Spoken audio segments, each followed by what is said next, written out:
The UK is currently the head of the G7 group. That's the world's most economically advanced countries.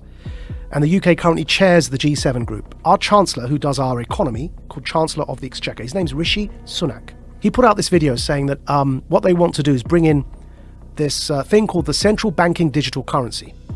They want to replace fiat paper money with digital money as a competitor to Bitcoin and crypto money, right? But instead of being decentralized currency, it will be controlled by a government. It's digital currency, but controlled centrally through the banks, Bank of England. So instead of having a bank account with whatever, HSBC or Bank of America, you'll have a bank account directly with, in the American context, with the Fed. In the UK, directly with the Bank of England. You have a personal bank account and you're given digital money in that bank account. These are called central banking digital currencies. The Chancellor of the Exchequer in the UK has already announced their intention to do this as the G7 group. And these, if you look up... this sounds terrifying. If you look up the Telegraph newspaper... Central bank digital currency, is that the one down below? Digital currency should be programmable. See that one there? Yeah? Now what they're doing is they're saying, you know, everyone knows that with inflation at over 5%, it's now 5.4%, right? Our fiat money, the paper money, is increasingly becoming worthless and we're headed towards a big disaster. The Fed wants to raise interest rates.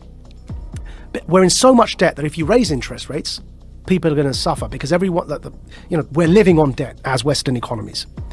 So they realize that this kind of the lifespan of paper money is fast coming to an end because of the 2008 economic crash in particular. So they're bringing in these central banking digital currencies. Why is that word programmable in there? So what they said in that article, and the Chancellor put a video out saying this as well, they've said that this money that you will earn from work, instead of having paper money, you have this digital money. It's programmable so that you can't buy certain foods, or if you do something that your employer doesn't like, it's all in that article. You won't be able to spend your money. In other words, it's not money, they're vouchers. They're like food vouchers. And they can be programmed so that, like the Chinese social credit system, that if you try and use them on a certain thing, it won't work. You say you want to buy a burger and they want you to buy bugs, which is one of the examples used. If you start to try and buy unhealthy meat, it just won't work. You tap your card, you can't buy the thing because you've met your quota that month of burgers. You have to buy something like a vegan meal. So it won't just be money in the sense of the way we have dollars or pounds today. Yeah. It'll be something that's controlled in terms of your ability to distribute it. Which is why I'm calling it a voucher. It's a coupon. But even a coupon, if you have a coupon to buy bread, you can still buy the bread. Yeah. Like there's But you can't buy, see that coupon to buy bread, what you can't do is buy a burger with that coupon. It's for bread. Right. Yeah. Right. Do you feel like you're sounding the alarm for people that don't understand what is going on? So here, I'll put it up for you here, yeah? So there's the video. The group of the world's 7 most advanced economies, the G7, is launching a set of public policy principles for retail central bank digital currencies, CBDCs. Central bank digital currencies could be a digital version of money, a bit like a digital banknote that could be used alongside... Right, so that's the guy who runs our economy in the UK. His name's the Chancellor of the Exchequer. And here is the article.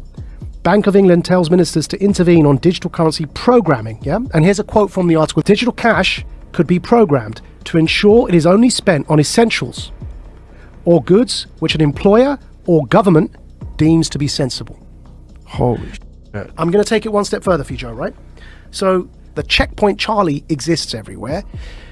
They bring in digital banking, central banking digital currencies.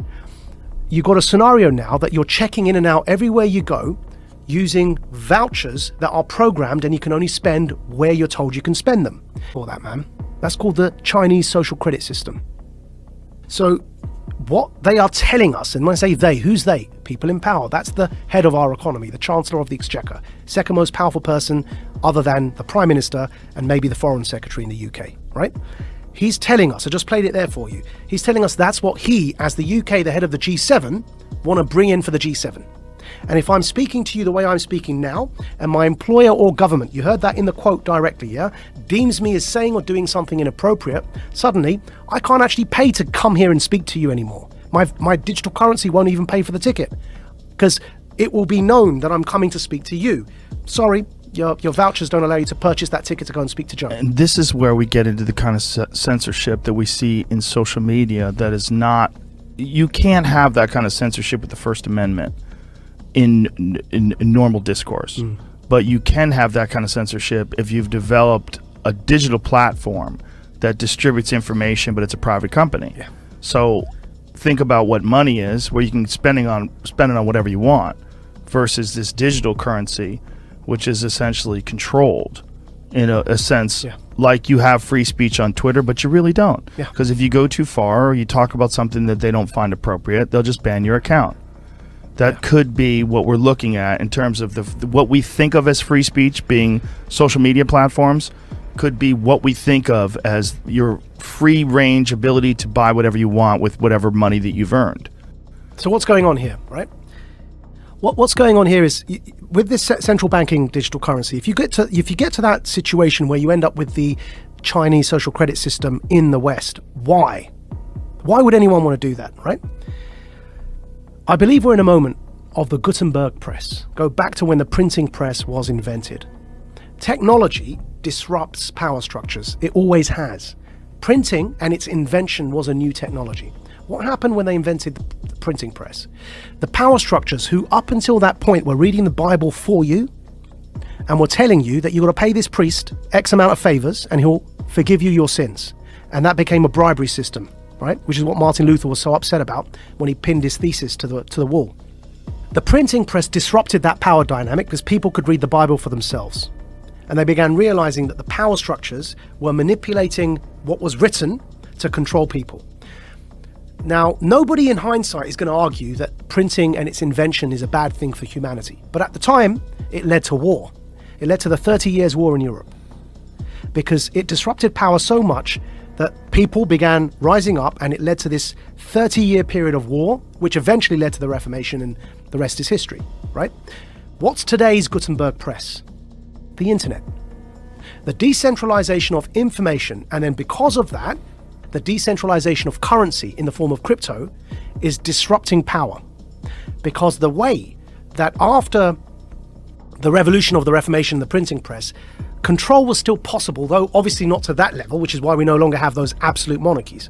But control in a nation-state context was still possible to an extent because the money supply was controlled.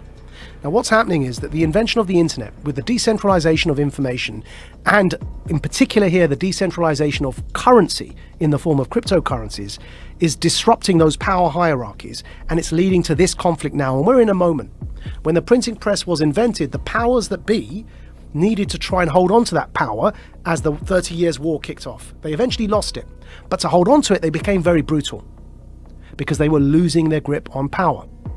Today, to have the infrastructure in place that you can have a checkpoint Charlie society, so that when the central banking digital currencies are in place, that infrastructure is already there because people were so scared they voluntarily allowed you to put that in place, so that you can maintain your grip on power, because what's coming around the corner is the decentralization of everything, of media, therefore of narrative, and of course remember, whoever defines the truth gets to define reality.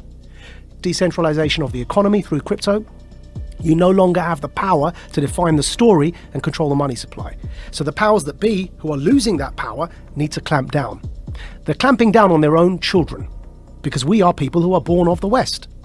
So it's an internal civil war in a hybrid war context over truth and over information. Centralization versus decentralization. It's no longer about left or right, it's about up versus down. It's about power versus those who don't have power. Do you think if there was no cryptocurrency, if there was no Bitcoin or any of the other crypto coins, that they would attempt to do some sort of digital currency? Do you think that this is a response to the understanding that decentralized digital currency is eventually going to take over, or has gained far more momentum than they ever anticipated? I think so. And also decentralized media, because you can't control the narrative. Right. Now, we will get out of this because ultimately it's a numbers game. And ultimately, in times like this, you end up fighting against your own sons, right? It's those in power fighting their own people. And eventually, the people, by sheer numbers, end up becoming the people in power, right? So in the long run, we may well end up in a decentralized world, which will be much better. But as I say, that to get there, we have to get through this period of those in power attempting to hold on to that power.